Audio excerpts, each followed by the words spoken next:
আমিও খুব ভালো। আমি যখন স্কুলে পড়তাম এই কথাটা খুব ব্যবহার করতাম। আমার প্রচুর মুসলিম ফ্রেন্ড ছিল জানো।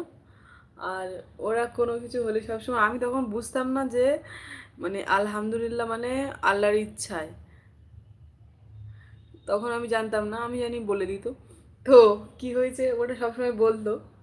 আরিফা বলে একটা মেয়ে ছিল, আহ, আশমিরা, আরিফা, সুলতানা, এরকম অনেক ফ্রেন্ড ছিল। তো বলছে কি একদিন একটা ভালো কাজ হয়েছে, বলেছে আলহামদুলিল্লাহ। আমি অতটা বুঝিনি। একদিন আমাদের মানে একটা ক্লাসের একটা ছেলের পা ভেঙে গেছে, তো আমি বলি আলহামদুলিল্লাহ। সবাই আমাকে কি বকেছিল জানো, যখন তখন বলে দিতাম। তো কথাটা খুব ভালো লাগে আমার, এই কথাটা বলতাম তাই জন্য। তা কত বকা খেয়েছি সবার থেকে।